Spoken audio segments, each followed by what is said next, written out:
ایرانی ایٹمی تنصیبات پر حملہ حقیقت ہے۔ محترم رافائل گروسی صاحب، رافائل مریانو گراسی کا تعلق ارجنٹینا سے ہے۔ وہ ایک سینئر سفارتکار اور جوہری امور کے ماہر ہیں۔ 2019 سے وہ بین الاقوامی ایٹمی توانائی ایجنسی (IAEA) کے ڈائریکٹر جنرل ہیں۔ گروسی کئی دہائیوں سے جوہری عدم پھیلاؤ اور ہتھیاروں کے کنٹرول پر کام کر رہے ہیں۔ گو کہ وہ خالص ایٹمی سائنسدان انجینئر نہیں ہیں، لیکن اپنی پوری زندگی ایٹمی امور، ہتھیاروں کے کنٹرول اور بین الاقوامی معاہدوں پر کام میں گزاری ہے۔ ان کے ماتحت ادارے میں دنیا کے بہترین جوہری سائنسدان، انسپیکٹرز اور ماہرین کام کرتے ہیں، جن کی رپورٹس اور جائزوں کی بنیاد پر وہ بیانات دیتے ہیں۔ العربیہ ٹی وی سے بات چیت کرتے ہوئے ان کا کہنا ہے کہ ایرانی جوہری صلاحیتیں کسی نوع کے فوجی حملے سے تباہ نہیں کی جا سکتی۔ بیشتر حساس تنصیبات زمین سے آدھے میل کی گہرائی میں واقع ہیں۔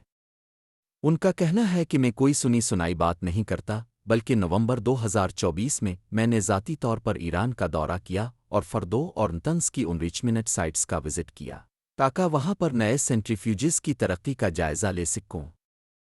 اسی دوران میں نے اصفہان کا بھی ایک منصوبہ بند یورینیم انریچمنٹ سائٹ کا دورہ کیا۔ یہ بات ریکارڈ کا حصہ ہے کہ گروسی نے خود وہاں پر زیر زمین حساس تنصیبات کا مشاہدہ کیا اور IAEA کی نگرانی اور رصد صلاحیتوں پر میڈیا کے سامنے تبصرہ بھی کیا تھا۔ مطلب ایران کی تنصیبات کے بارے میں ان کی بات قابل توجہ اور مبنی بر حقیقت ہے۔ یہی وجہ ہے کہ وقت گزرنے کے ساتھ ساتھ ان امریکی حملوں پر مختلف حلقوں نے کئی شکوک و شبہات کا اظہار کیا ہے۔ ان میں سے بعض خالص سائنسی و فزیکل طبیعیاتی قسم کے شکوک ہیں، جبکہ بعض شکوک کا تعلق معلوماتی و ذرائع ابلاغ سے ہے۔ کچھ تصویراتی اور عسکری شکوک و شبہات ہیں، اور کچھ اقتصادی و نفسیاتی پہلو بھی ہیں جو شکوک کو جنم دیتے ہیں۔ ذیل میں ہم ان پر اختصارا روشنی ڈالتے ہیں۔ تابکار مواد کا عدم اخراج۔ ایٹمی تنصیبات پر حملے کے نتیجے میں تابکار گیسوں اور ذرات کے اخراج کا شدید خطرہ ہوتا ہے۔ نتنز اور فردو جیسے مراکز میں اگر حقیقی بمباری ہوئی ہوتی تو ان کے قریبی علاقوں میں تابکاری پھیلنے کے شواہد لازمی نظر آتے۔ نہ IAEA نے کوئی ہنگامی الرٹ جاری کیا، نہ ہی کسی بین الاقوامی ماحولیاتی ادارے نے کوئی نوٹس لیا۔ یہ خاموشی حملے کے دعوے پر پہلا بڑا سوالیہ نشان ہے۔ زلزلہ نما جھٹکوں کا فقدان۔ GBU 57 جیسے بم زمین کے اندر گھس کر دھماکہ کرتے ہیں، جس سے زلزلہ نما جھٹکے پیدا ہوتے ہیں، جیسے کہ صبح ہم نے ایک تفصیلی پوسٹ میں ذکر کیا تھا اور اس بم کی ہلاکت خیزی پر بھی روشنی ڈالی تھی۔ اگر یہاں ایسا بم گرا ہوتا جیسے کہ امریکہ نے ایک نہیں 6 عدد بم گرانے کا دعویٰ کیا ہے، تو یقیناً USGS ایران کا سائزمولوجیکل سینٹر 1.5 سے 3.5 ریکٹر کے جھٹکوں کو ضرور ریکارڈ کرتا، مگر کوئی سائزمک ریڈنگ دنیا کے کسی سرکاری یا نجی ادارے کی جانب سے جاری نہیں ہوئی۔ دھماکے کی آواز کی شدت کا فقدان۔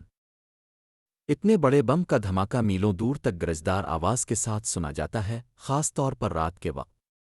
مگر حملے کے وقت ایران پڑوسی ملکوں میں کہیں سے کوئی سونک بوم دھماکے کی آواز رپورٹ نہیں ہوئی، جو غیر معمولی بات ہے۔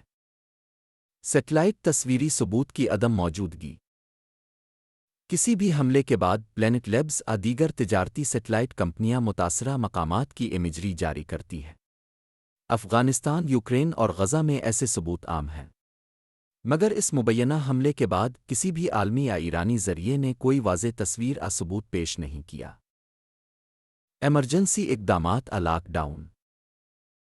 ایران کی طرف سے حملے کے بعد نہ کوئی فضائی الرٹ جاری کیا گیا، نہ نتنز، فردو اصفہان میں لاک ڈاؤن، نہ ہی اسپتالوں کو الرٹ پر لایا گیا۔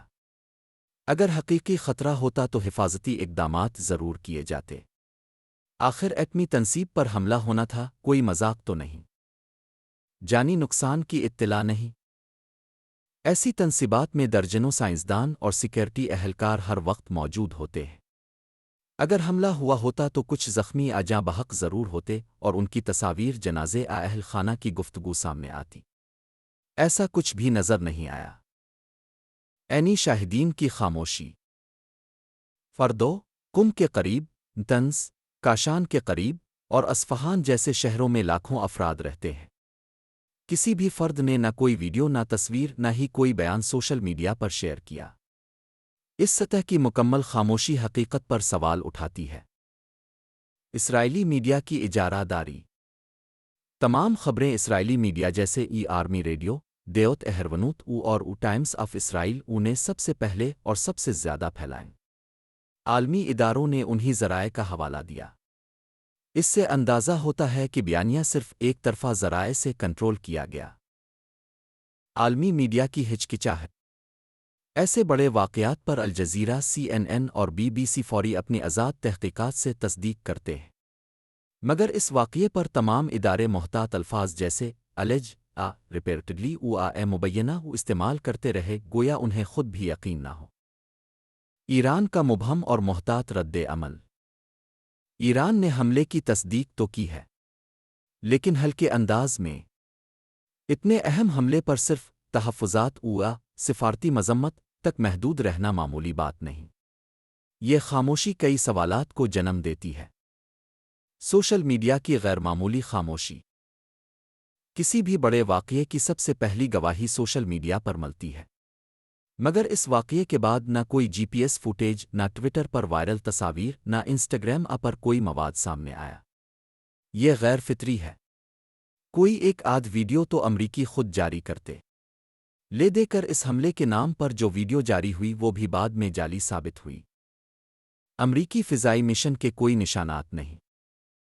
ایران پر اس نوعیت کے حملے کے لیے بھی 2 F-22 3 اویکس اور KC-135 ریفیولنگ ٹینکرز کی ضرورت ہوتی ہے، مگر کسی بھی فلائٹ ٹریکر پر ان کی پروازیں ریکارڈ نہیں ہوئیں، نہ کسی ہمسایہ ملک نے ایسی سرگرمی دیکھی۔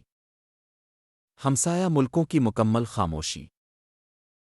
عراق، قطر، کویت، UAE جیسے ممالک نے کسی قسم کی پرواز حملہ ریکارڈ نہیں کیا۔ ان ملکوں میں امریکی بیسز ہیں، مگر وہاں بھی کوئی سرگرمی میڈیا بیان سامنے نہیں آیا۔ امریکی حکومت کا خاموشی اختیار کرنا۔ ٹرمپ کی بڑکیوں کے باوجود پینٹاگون وائٹ ہاؤس کی جانب سے کوئی ویڈیو ثبوت پیش نہیں کیا گیا۔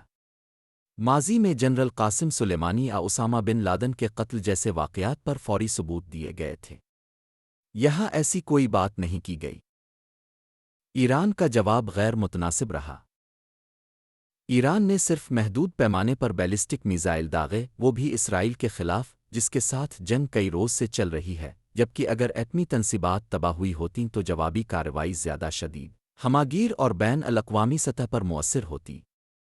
ایران اپنی دھمکیوں کے مطابق پڑوس میں واقع امریکی اڈوں کو فوراً نشانہ بناتا، مگر ابھی تک ایسا نہیں ہوا ہے۔ اتحادیوں کا رد عمل۔ ایران کے قریب سمجھے جانے والے گروہ حزب اللہ، حوثی اور حشد الشبی نے کوئی غیر معمولی ہنگامی رد عمل نہیں دیا، جو حیران کن ہے۔ ایرانی معیشت پر کوئی غیر معمولی اثر نہیں پڑا۔ کرنسی مارکیٹ، اسٹاک ایکسچینج اور سونے کے نرخ مکمل استحکام میں رہے، حالانکہ ایسے حملے کے بعد شدید مالی دباؤ اور ذخیرہ اندوزی متوقع تھی۔ عوامی سطح پر بے فکری کا ماحول۔